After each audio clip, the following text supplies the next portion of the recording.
lima orang dengan inisial SH umur 38, kemudian RH 38 tahun, dan pelaku EM umur 23 tahun.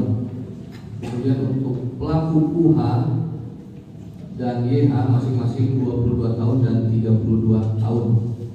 Kemudian perlu kami jelaskan untuk motif sementara yang kami dalami itu untuk pelaku SH dan RH itu sakit hati karena perlakuan dari ibu korban, dalam hal ini saudari A. Jadi kita ambil keterangan bahwasanya saudari A ini, ibu korban itu sering memarahi anak dari SH, ya. Kemudian juga berkaitan dengan utang pinjol.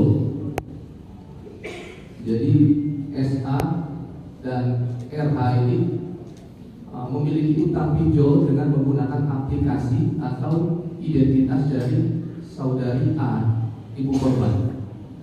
Kemudian juga yang berikutnya juga menaruh kecemburuan terhadap ibu korban karena sering dekat dengan saudari RH, pelaku.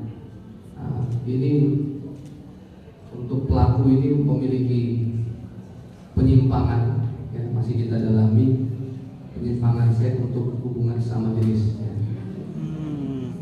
Kemudian juga untuk pelaku EM ini atas perintah SH dan RH itu diimbali uang sebesar 50 juta untuk turut serta membantu dalam kasus pembunuhan.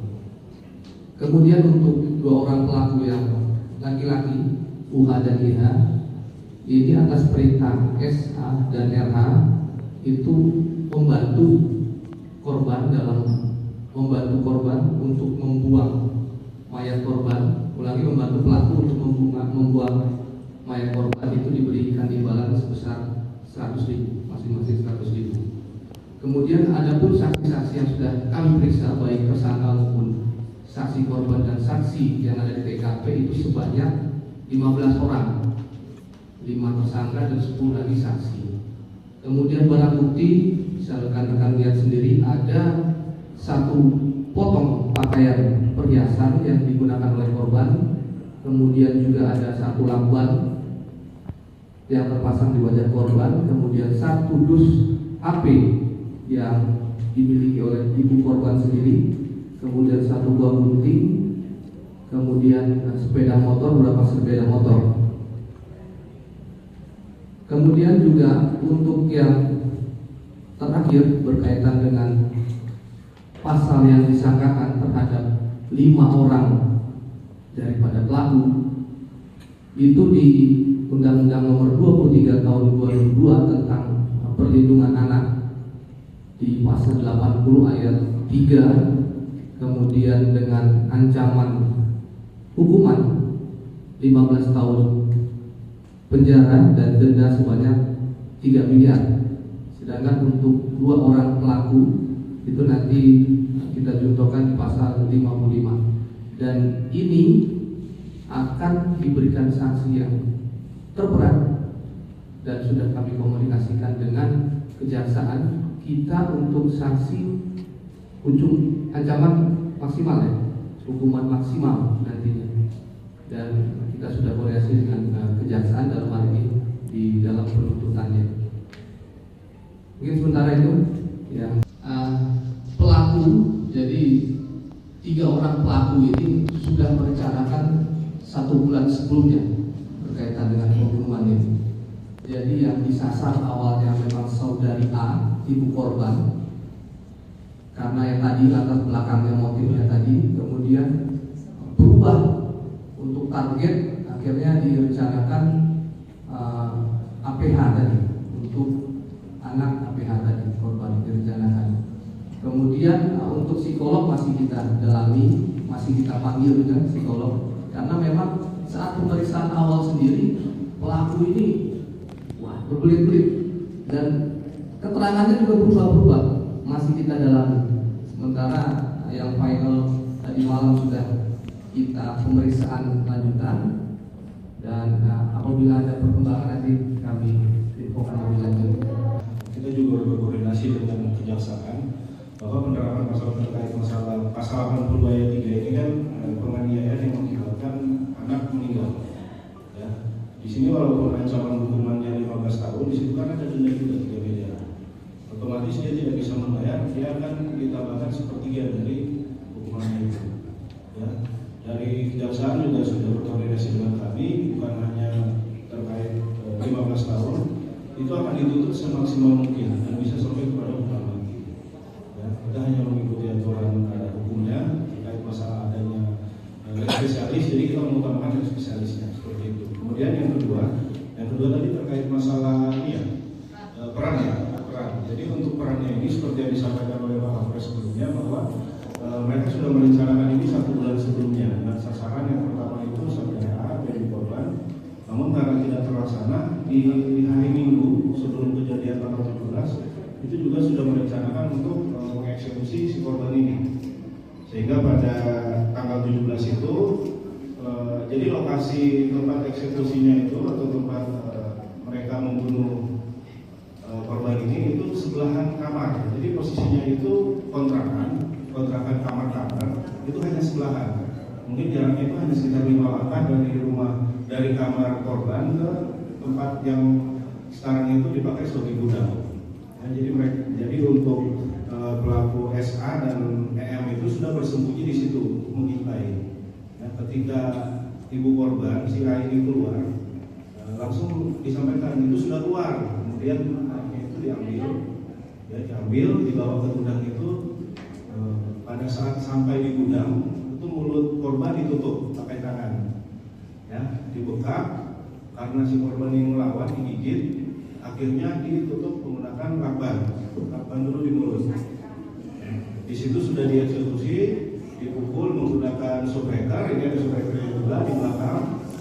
Ya, setelah dipukul, kemudian korban juga ditutup mukanya pakai boneka bantal itu, kemudian didudukin. Sampai akhirnya korban sudah tidak sadarkan diri, sempat dimasukkan ke dalam kontainernya yang di depan ini, dimasukin dulu sementara. Kemudian setelah dimasukin kontainer, dipindahkan ke dalam tas ransel. Namun tas ransel ini sudah dibakar. Ya, sudah dibakar. Kita juga sudah datangi TKP pembakarannya lagi dokumentasikan. Setelah itu peran dari saudara RH ini, ketika korban sudah meninggal, dia dihubungin oleh saudara SA, ya, memberitahukan bahwa korban sudah meninggal. Setelah itu dia datang ke rumah, ke kontrakan itu, dia mengajak untuk mengarahkan orang tua korban untuk melaporkan ke Polres Cilegon. Setelah mengarahkan dilaporkan ke sini, barulah pelaku SA dan EM ini keluar, kemudian mereka mencar untuk si EM itu langsung pulang ke Pandeglang, sedangkan yang SA itu membawa korban di dalam ransel itu untuk pergi. Ya. Kemudian mereka bersembunyi di daerah Kramat Watu sampai di tanggal 18 itu mereka sudah mulai keliling untuk mencari tempat pembuangan. Sebelumnya itu sempat diusulkan untuk dibakar. Nah, sempat dibakar dulu, kemudian ketika sampai di Pandeglang tidak menjadi, kemudian sampai di Pandeglang di kontrakan milik saudara UH dan YH itu mereka minta bantuan untuk mencari jurang untuk dibuang. Sempat diusulkan juga untuk dikubur saja, tapi untuk UH dan YH itu mereka ketakutan jangan dikubur. Karena waktu sudah semakin larut, akhirnya mereka bersama-sama menggunakan 2 kendaraan bermotor, ya, terus hasilnya menerbit sama di Alex ini ke arah Lebak untuk dibuang. Sampainya di TKP untuk saudara UH dan YH itu mengeluarkan korban dari dalam ransel dan dibuang di jembatan dekat pantai. Nah, setelah itu mereka kembali ke kontrakan yang di Pandeglang. Untuk yang UH dan YH langsung membakar, diperintahkan oleh SA dan RH itu untuk membakar ransel itu. Jadi kronologisnya seperti itu. Kemudian terkait masalah penyimpangannya itu antara SA dan RH. sampai saat ini masih seperti itu, masih seperti itu, masih kita dalami. Sedikit Pak, untuk besaran utang pinjol itu berapa? Utangan pinjol itu sekitar 75 juta. 75 juta. Atas nama si ibu korban. Menggunakan akun pinjolnya punya saudara ibu korban. Jadi Komandan Acing dari Cirebon. Komandan punten saat korban dilaporkan.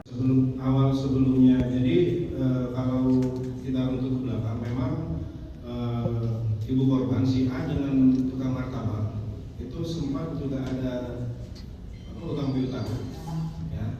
Kemudian si pelaku SA ini dia mengetahui kalau ibu korban dengan penjual martabak ini ada masalah, sehingga dia mengambil kesempatan di situ, sehingga dialah yang meneror keluarga dari si A, ya, seakan-akan bahwa dia itu adalah si penjual martabak. Seperti itu. Dan itu sudah kita klarifikasi juga, sudah kita sampaikan kepada ibu korban bahwa memang yang masih penjual martabak ini tidak salah sama sekali, ya, tidak ada sangkut pautnya dengan kejadian ini. Seperti itu.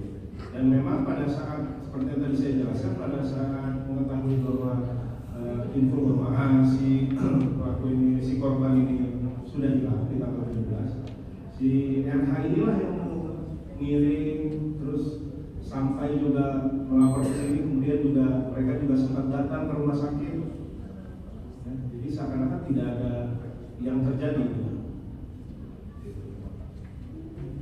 Pak, mengenai utang pinjol itu apakah orang tua korban mengetahui bahwa akunnya itu dipergunakan oleh RH? Iya, dia mengetahui, karena dia mengetahui itu menggunakan akun dia, dan dia menagih karena kan setiap tagihan kan masuknya ke si ibu A, ya, ke si ibu korban, sehingga